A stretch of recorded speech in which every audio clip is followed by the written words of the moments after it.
शरणं गच्छामि धम्मं शरणं गच्छामि संघं शरणं गच्छामि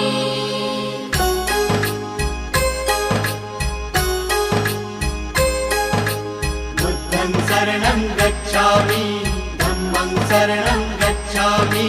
संघं शरणं गच्छामि। त्यागमूर्ती तू शांत चित्त तू योग रूप संसारी दया प्रेम अन मानवतेचे प्रतीक तुझी ईश्वरी सिद्धमूर्ती सिद्धार्थ गौतम सकलांचा स्वामी